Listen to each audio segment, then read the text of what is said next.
Chef Daniel Eddy, Rebelle Restaurant. Sommelier Patrick Cappiello. Very good to see Rebelle you. Restaurant, good to see you. I see we have a chicken. We are two very passionate individuals about chicken. Yeah, birds. The whole idea came from me in this chicken, the flavor profiles was really of the markets in Paris. The simplicity of just a good roasted chicken with the tarragon, the lemon, one of those things you just pick up at the market and take it home in the little paper bag that they Kind of like the Parisian version of Boston Market. Yeah, exactly. So we take the whole bird, right?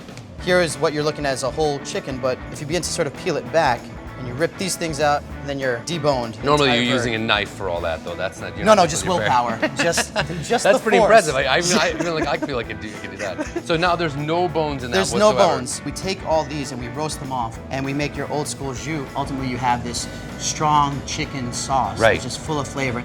Salt helps to season. I try to go a little bit heavier on the skin side because there's something about that salty, crispy skin that people really seem to like. Yep. A little bit of cracked pepper. Makes sense to me. A little bit of oil in. Olive oil or?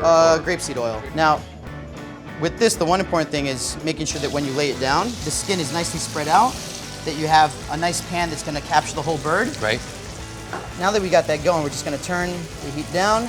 Well, it sounds like we got some time, which is a perfect transition for maybe some wine. What do you think? I think we could drink some wine. Yeah, wine that I chose for a roast chicken, Beaujolais.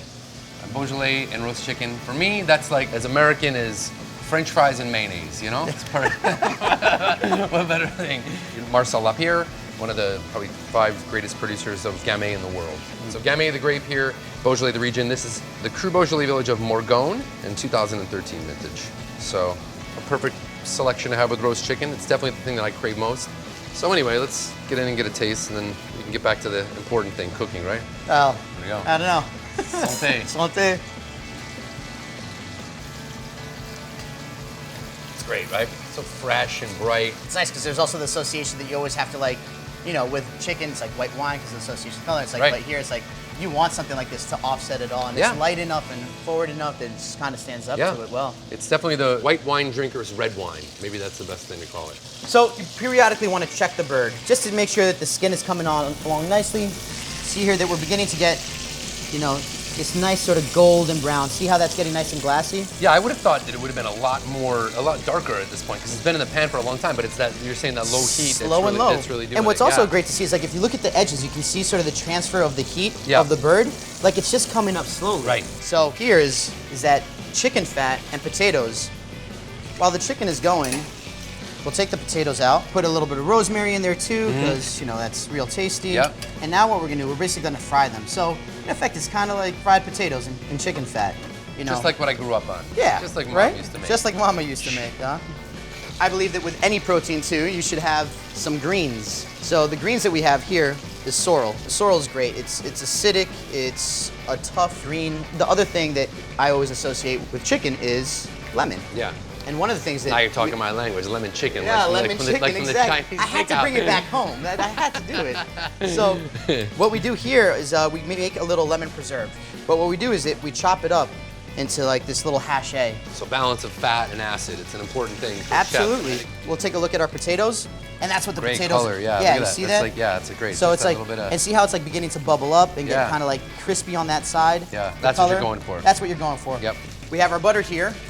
We have our chicken that the skin is now nice and crispy. Yep. Now what we're gonna want to do is just transfer it over. Now look at that. That looks pretty crispy to me. The chicken's still hot, so all that heat's gonna transfer over. So you're almost like poaching the meat a little bit more in the butter. Yeah, yeah, that's what it is. Butter poached chicken, with crispy skin. That sounds pretty amazing. So this is the preserved lemon. This does 2 things for us. It actually becomes a placeholder for the potatoes, so that when people are walking the dishes to the table, they don't roll off the plate and onto the floor. But it also gives that lemon flavor to the whole thing. So we have tarragon already in the dish. We have it in there, but it has a cooked flavor to it. So what we're gonna do is get a little bit of tarragon with that freshness on it. Yeah. And what this is gonna go on is the potatoes.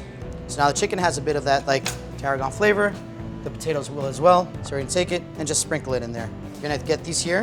Let's go with 3. And you see how the other side though, it's like, it's not the whole way around. It's just you have that one side that's still really nice and soft. Yeah. And at this point, we go with our sorrel, little bit of olive oil, little bit of salt, and we just kind of like layer a little bit around there. You should remember how strong it is, so it's also, you don't need so much of it. Yeah, right. No, I can still taste it. So remember how we spoke about the chicken jus? Mm-hmm. This is what we got here. This beautiful sauce is gonna be the last thing that we put on the plate. But yeah, that's great. you can either go half a bird per person or you can go a quarter bird per person. That's for you to decide. Okay. What we do is that we actually just square it off. You heard that sound? Yeah, That's like that crunchy skin. That crunchy skin. Yep. So here we go. Here's the white meat, here's the dark meat. So what we're gonna do is that we're gonna just split it right down the middle so that both people get a little bit of both. Yeah. And there we go, Oh, look at that. Perfect, look at that, man. Look at that, it's juicy. Dark meat, white meat, all, Dark meat, all white in meat, the, all in the same skin. Yeah. Look at that. Oh, you're the prettier of the two of us, I'll give you that one.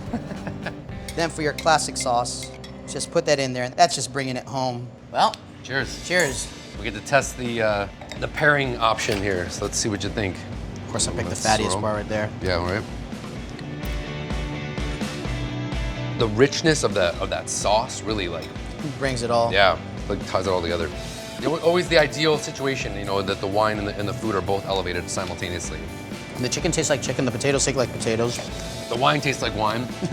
We did it. We're onto something here. Good job, chef. Cheers.